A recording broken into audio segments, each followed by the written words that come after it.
why don't we have 3 chapters, and forgive me, more blood than we've had in almost the rest of the book. Not counting the Philistine temple falling, but this is actual stab him with a sword kind of blood. It's pretty gross, and I'll try and get through it with respect, but with some speed, and get to the almost lighthearted ending, if I may. So, Judges 19 and 20 and 21, confusion and depravity continues.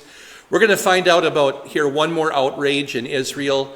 This time, an entire city in the tribe of Benjamin becomes involved in a cruel gang rape, which ends with the death of the woman involved. And the incident escalates into a war that all but annihilates one of the tribes of Israel. No children, no women, 600 men. That's what's left of that tribe at the end of chapter 20. So they're all almost entirely wiped out. And it gives us some more background into the gruesome situation in the tribe of Benjamin just before Saul comes on the scene and becomes king. So, does that also illustrate something of why Saul was so hostile to David and others? I haven't thought that one through yet. So, chapter 19, an outrage in Benjamin. So, in those days, when Israel had no king, a Levite, staying in a remote part of the hill country of Ephraim, took a concubine for himself from Bethlehem in Judah. A concubine is not a prostitute. She's a secondary wife. So if you remember that Solomon had, 700 royal wives and 300 concubines. Remember that Jacob had 2 wives and 2 concubines? Who were the 2 wives of Jacob? Leah and Rachel. And the 2 concubines, do you remember their names? Bilhah and Zilpah. They were the 2 concubines. So it's sort of secondary wives, extra wives. And what the difference was, they're referred to in Leviticus as rival wives. They were forbidden every bit as much as additional wives were. It was against God's law, forbidden by the 6th commandment, but a great many Old Testament patriarchs and ordinary folks and patriarch wannabes, did I just say that? Yeah. They took multiple wives, really to be like the pagan nations around them. The more we live among the pagans, the more we can begin to look like them, to act like them if we're not careful. What does Peter say we should do? Live such good lives among the pagans that they give glory to God because of you. But that's not what happens if you're not careful. And once a guy falls into the sin of polygamy, he's got contracts now for this sin. So he's stuck between 2 sins. He can't divorce one of them, and he can't stay as he is and please God. You know, sometimes a guy sins himself into an impossible corner. So, all right, to continue with verse 2 there, but this concubine was unfaithful to him. And she left him and went back to her father's house in Bethlehem in Judah. Kinda, yeah. Yeah. Why did she agree to the marriage in the first place? Well, after she had been there 4 months, her husband followed her down to persuade her to come back. He had his servant with him and 2 donkeys, so she brought him into her father's house, and when her father saw him, he gladly welcomed him. I thought you took this girl off my hands. I'm glad you're back.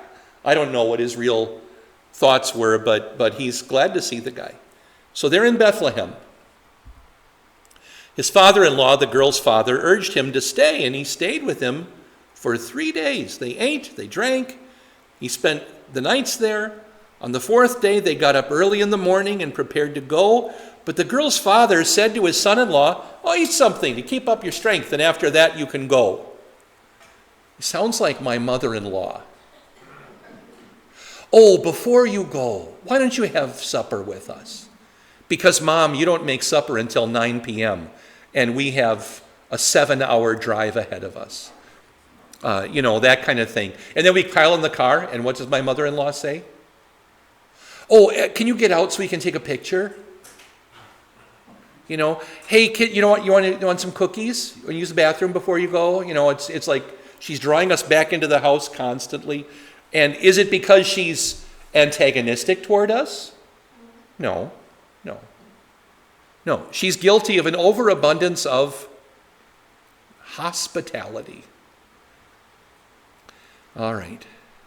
So the two of them sat down and ate and drank together. Then the girl's father said to the man, "Oh, please stay tonight and enjoy yourself." Okay, day 4 comes and goes.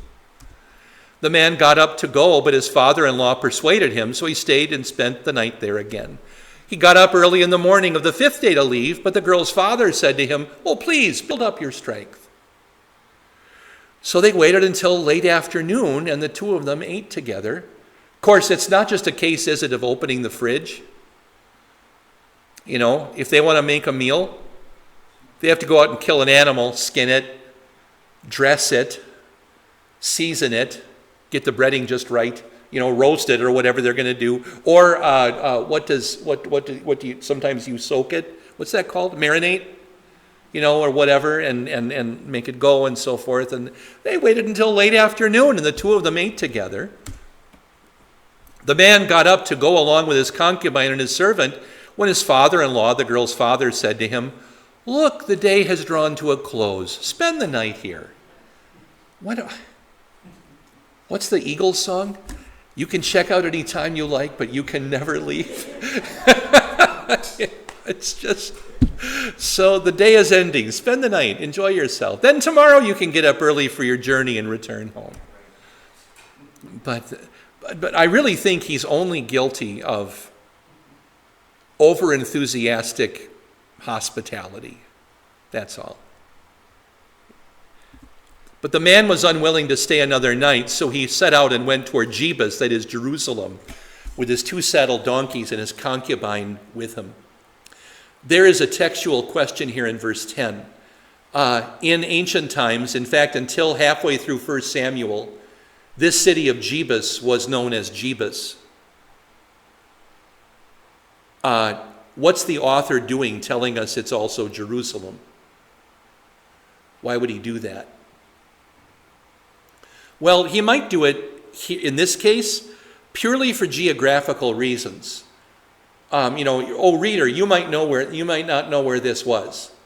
And so the author, who might, this book might not have been written at this exact moment, but this might have been written a little bit later, say around the time that David conquered Jerusalem, that they stuck this in here to let us know that this was geographically.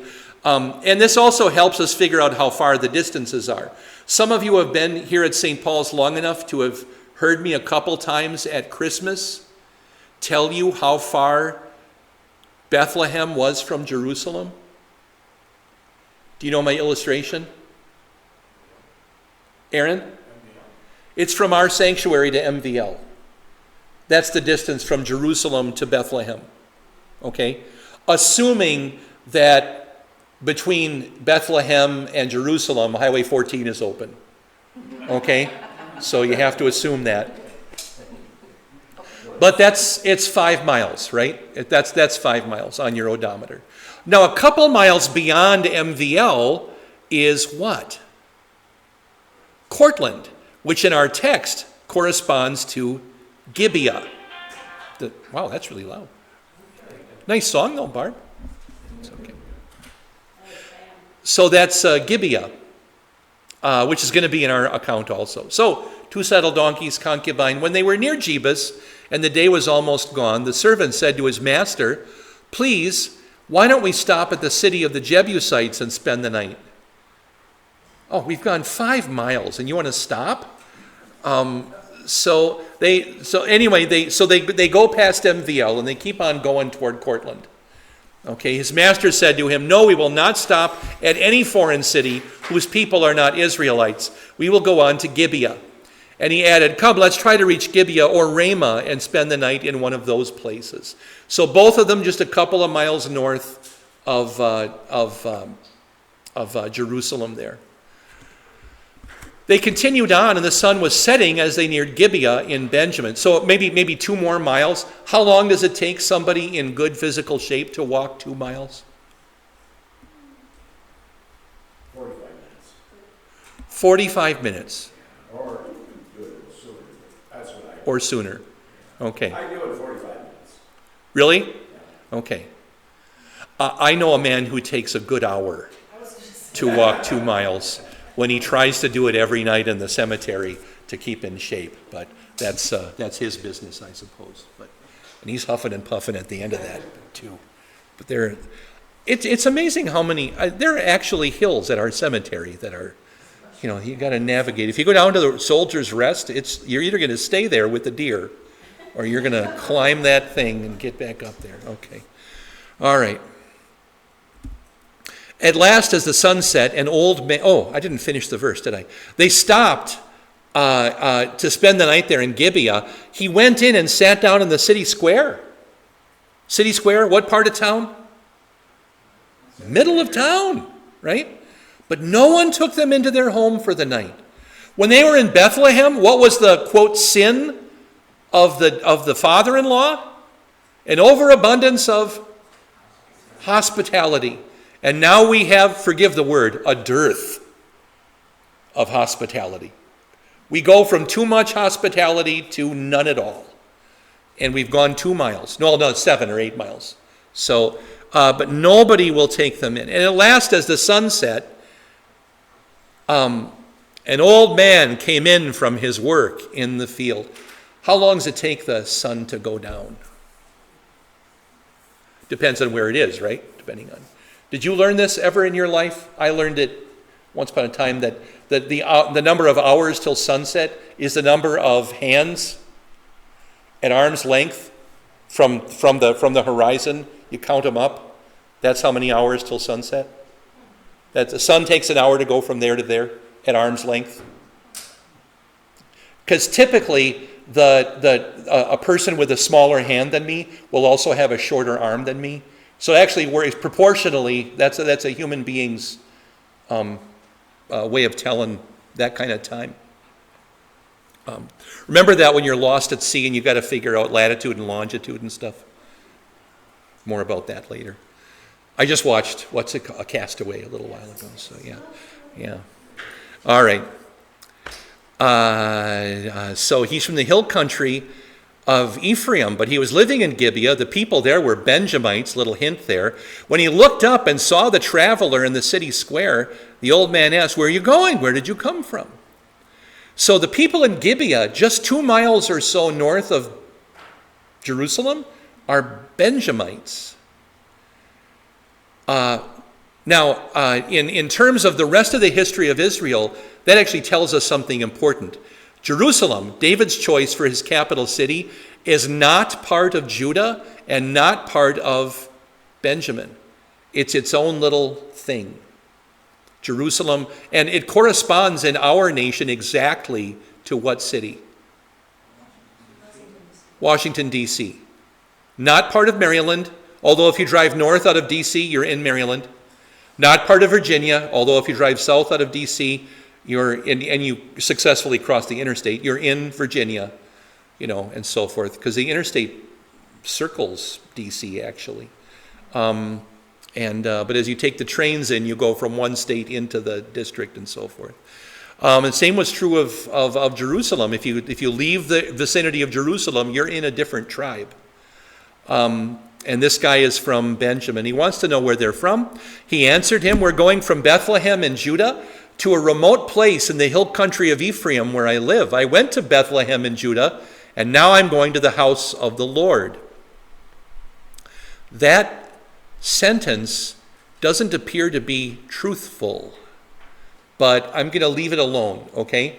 Nothing else in the text comes back to it, but it's not really what he was doing. Was he doing this to make himself sound more pious or something? I'm not sure. So, anyway, no one has taken me into his home. We have straw and feed for the donkeys, and I have bread and wine for me, my concubine, and the servant with us. There's nothing we lack. So I have all our food and stuff. Look, we got a cooler. We just need a roof over our heads, sir. And shalom lecha, peace to you, said the old man. Let me take care of everything you need. Only don't spend the night in the square. What would have been wrong with spending the night in the city square? Well, we're going to find out. So he brought him into his house and fed his donkeys. After they washed their feet, they ate and drank. When I was a goat herd, we also had horses. And if you took them out riding, you get hot and sweaty and everything. What's the first thing you do when you ride back with the horses? Rub down the horses. Give the horses a drink. Give the horses a little bit of feed. You take care of the horses. I mean, even in John Wayne movies, they ride, for hours and hours and hours. They get off the horses, and he orders all of his soldiers, 20 minutes, you walk your horses. Now, let them cool down. Then rub them down, then brush them, feed them, water them, and then you can take care of yourself. But horses first. So donkeys first. And you notice, he brought him into his house and fed his donkeys. They both happen in the house? Or are probably the donkeys out back? I'm not really sure, but I don't know. I kind of like to think of the donkeys as like coming right in, but I don't know. Maybe they just had a, hitching post there. After they washed their feet, they ate and drank. While they were enjoying themselves, wicked men of the city.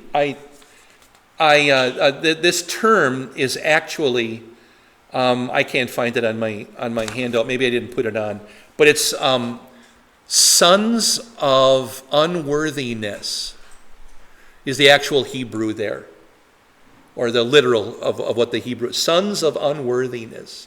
So, wicked men of the city surrounded the house and began hurling themselves violently against the door. So, some translations will say something like knocked or pounded on the door, but I'm pretty sure this wasn't a penny, penny, penny. But the Hebrew verb form is this reciprocal back and forth hitpael. So that's why I have hurling themselves violently against the door. They shouted to the old man who was the owner of the house, "Bring out the man who came to your house so we can have sex with him." It is Sodom and Gomorrah all over again, except it's worse. Who were the people in Sodom and Gomorrah? What was their nation, their nationality, their race? They were Sodomites. They were Canaanites. Who are these guys? They're from Benjamin. They're from one of our own tribes. They've lived there so long, you can't tell the difference between them and the people that God killed in Sodom 700 years ago. It's terrible. These guys, bring them out so we can have sex with him. And so not only are they gang rapists, but they're homosexual gang rapists, right? By the way, the men of Sodom also were. Do I have that on your handout, maybe?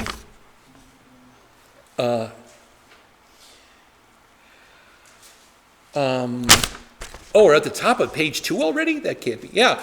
Old Testament homosexual sins seem always to be violent, involving gang rape. What was destroyed in Sodom and Gomorrah was continued later in other places, including here at Gibeah. Just the wicked of the wickedest.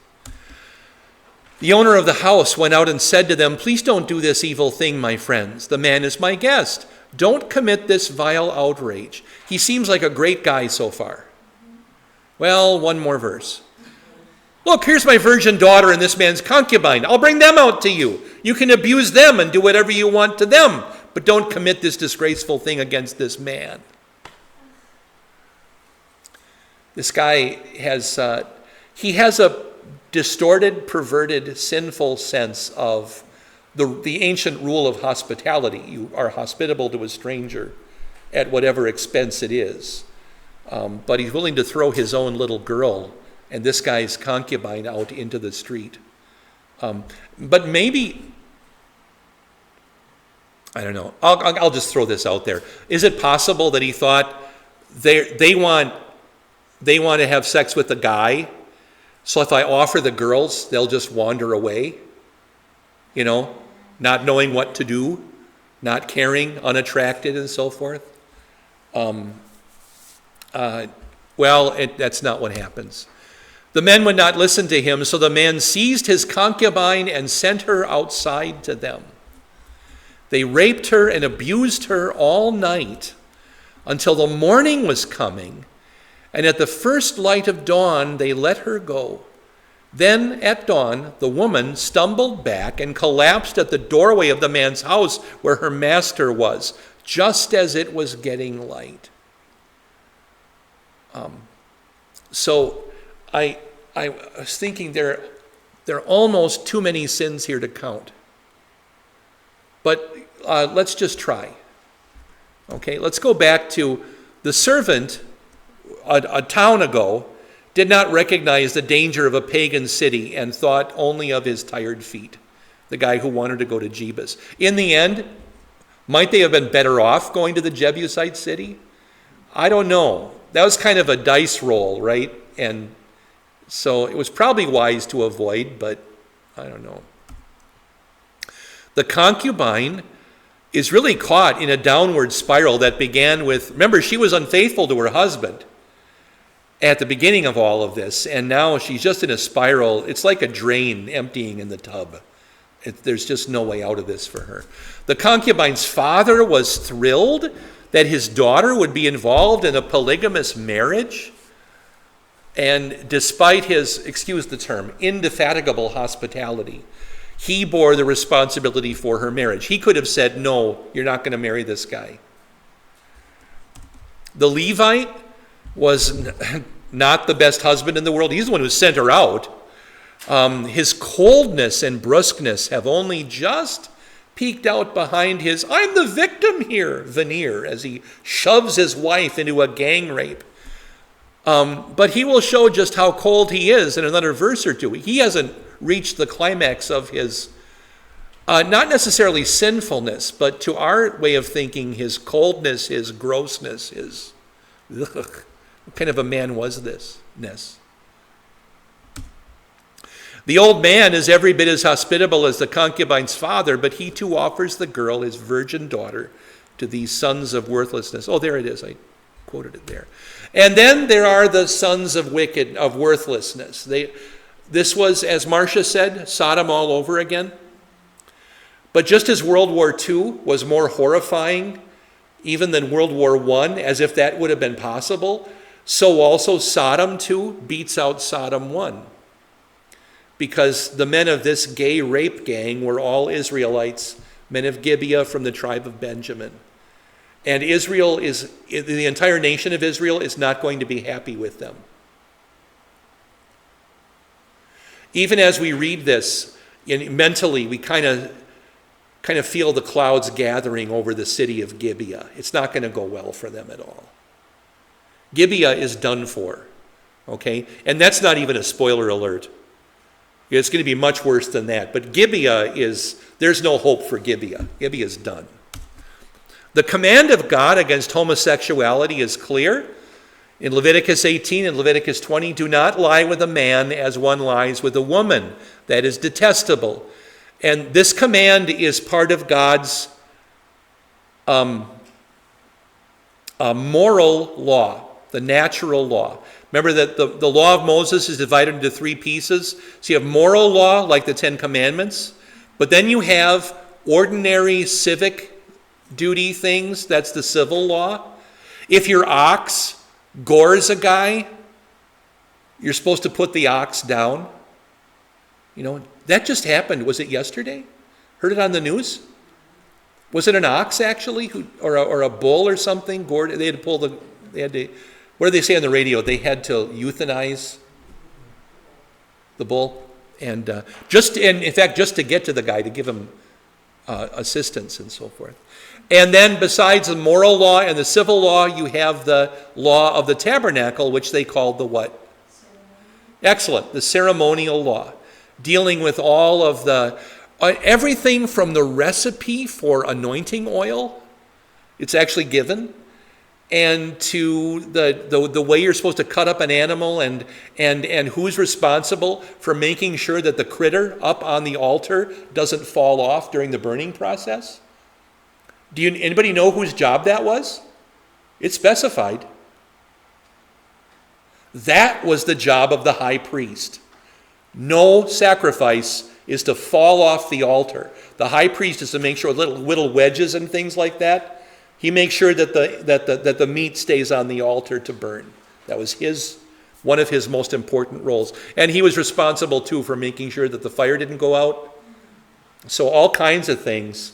If it were a ship, and forgive me, but I kind of know Navy better than I know other things. If it were a ship, the high priest has a lot of the responsibilities and duties that you would expect from a ship's executive or first officer. That's the kind of stuff that a first officer would do aboard a ship. And so who's really in command at the tabernacle? Who's the captain? God. Yeah, the high priest is just the number one human. There's a little bit different. Many captains call their first officers number one. By the way, and that command about homosexuality, that's a natural command. It's part of the moral law, not just part of the Mosaic law. It stands even for New Testament people in the same list as stealing and so forth. And just as stealing, forbidden by the covenant law, still forbidden in the New Testament as moral law. And as Paul says more than once, neither homosexual offenders nor thieves will inherit the kingdom of God. In the new NIV, the 2011 NIV, instead of homosexual offenders, do you know what they have? Men who have sex with men. It's probably one of my favorite translation updates, a positive one that the new NIV has. Excellent that they have that. If you get into a position if somebody has a question with you about this, and they want to know where in the New Testament does God forbid homosexuality and so forth, sometimes people are ask me for lists and things, and the easiest one to come up with is that it's Romans 1. Romans 1 has such a list. There are other places. 1 Corinthians 6 is one of them, but there are others. Jesus talks about sexual immorality and things all the time. But yeah, please, Dan. How do pastors and other more liberal church bodies get by, the homosexual? Oh, what a great question that is. That is an excellent question. And if you didn't hear it, it was how do pastors from other church bodies, often more liberal church bodies, how they get away with these verses. And what I have heard said out loud is that, God wants people to have loving relationships. And so these things are, see, it says offenders. And so that must be an unloving relationship. They put too much of an emphasis on English words chosen by a translator, when really it just says the kind of men who have sex with men as the offense. And so, and there tends to be some bullying from those pastors. So that they put down members who want to really talk about it and ask about it. And It's kind of interesting because I just was visiting my aunt in Florida a couple weeks ago, mm-hmm. and they just got a new pastor in the state. And it's a community church. Yeah. He just started there, and he was Methodist, and he came down to Florida and said there's no way that they get a job as a Methodist. Right. Yeah. I have an in-law who is ELCA, and they had for a short time a gay pastor. And it's an interesting quality of that congregation that they were so uncomfortable with him that they preferred having a woman pastor instead. And so that's the direction they went. They actually asked him to. They used to have a woman pastor. Yeah. Yeah. Yeah. Okay. Let's continue with the chapter here. When her master got up in the morning, he opened the door of the house and went out to set out on his journey. There lay the woman, his concubine, fallen at the doorway of the house with her hands on the threshold. And he said to her, "Get up, let's go." She's napping after her, I don't know, what did he think it was? After her night of fun? There was no answer. So the man put her body on his donkey and set out for home. So we do know that she's dead at this point. But I think the NIV probably has, he put her on his donkey, but it should be clearer than that. So when he arrived at his house, he took a knife, and taking firm hold of her corpse, he cut his concubine into 12 parts, one part after another, and then sent her into each of the tribes of Israel. Remember what the guy did for a living? What was he? He was a Levite. He cut up things for a living. That's what Levites did. They cut up the sacrifices, or they helped people to do it. So he was used to butchery. That's what he does here. And no, I'm not going to offer my idea of what the 12 parts were. Okay? I've been asked that in classes before, but ain't going to do it.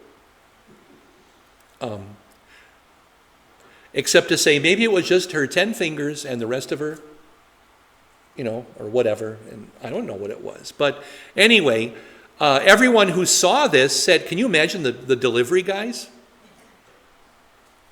The poor FedEx guy for Issachar? What is this?